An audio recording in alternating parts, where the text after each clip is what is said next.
Senda Kenyaï, vous êtes venu faire une conférence en faveur du COJER et de la jeunesse de Dagana. Une conférence vraiment vu votre exposé de haute facture. Alors, quelles sont vos impressions vis-à-vis de la population? Oui, de très bonnes impressions. D'abord, le simple fait que des jeunes aient pris l'initiative d'organiser cette conférence avec quel thème?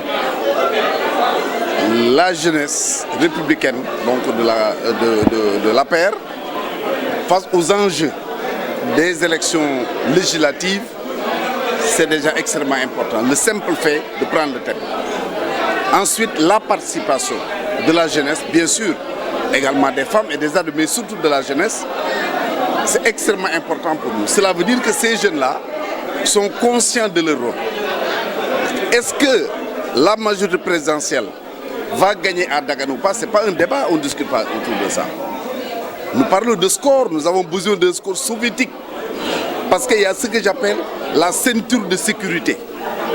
La ceinture de sécurité, c'est au sortir de Dakar, tu as la région de Thiès, Louga, Saint-Louis, tout ça, jusqu'à Fatick et Kaolack. C'est cette ceinture de sécurité-là qu'il nous faut renforcer. Donc il faut absolument que les jeunes, comme ils sont en train de le faire, continuent justement à renforcer notre majorité pour permettre au président de la République d'avoir, au sortir de ces élections, une large majorité à l'Assemblée nationale. Maintenant, vous voyez à l'Assemblée, souvent, les gens ont tendance à parler de majorité mécanique. Mais quelle est la majorité qui n'est pas mécanique dans ce monde? Je vous donne l'exemple du Parlement britannique. En plus de 100 ans d'exercice, il n'y a que 2 projets de loi du gouvernement qui ont été rejetés pour une seconde lecture par le Parlement britannique. Ça veut dire que tout pouvoir a besoin d'une assemblée pour gouverner. Donc nous avons le pouvoir, nous comptons le conserver, et pour le conserver, il nous faut absolument remporter très largement les élections législatives et qu'on ait à travailler avec le président Macky Sall. Alors, vu les élections législatives qui s'approchent, vous avez des stratégies sur le plan politique, vous avez des stratégies, lesquelles pour quand même remporter ces mêmes élections? Mais non, les stratégies, on ne vous les donnera pas devant les médias. Mais une chose est sûre, la seule constante au Sénégal, c'est qu'il faut avoir une majorité et nous l'avons. Les dernières élections territoriales ont montré que notre groupe, donc la majorité, avait près de 2 millions de voix. Plus de 700 000 voix de plus que l'opposition. C'est cet écart-là qu'il nous faut renforcer en faisant quoi? En faisant revenir à la maison tous ceux qui avaient créé des listes parallèles. En faisant revenir à la maison tous ceux qui avaient voté pour l'opposition et qui se sont rendus compte qu'ils ne devaient pas le faire. Et c'est comme ça que nous allons renforcer notre majorité. Parce que vous savez, au Sénégal, on ne peut plus parler de fraude électorale. Il faut avoir la majorité pour gagner. Nous avons cette majorité, nous allons la renforcer et nous allons, Inch'Allah, gagner les élections législatives. Et votre exposé a été surtout axé sur l'unité des masses populaires, l'unité dans le parti, l'unité dans Benno. Alors qu'en est-il? Vous savez, une armée mexicaine ne gagne jamais. La force d'une armée, c'est son unité, c'est la discipline. Nous sommes dans un parti politique.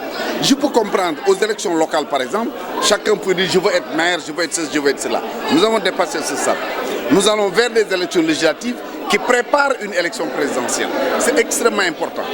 Nous avons besoin de donner au président Macky Sall une majorité. Mais tout le monde ne peut pas être député.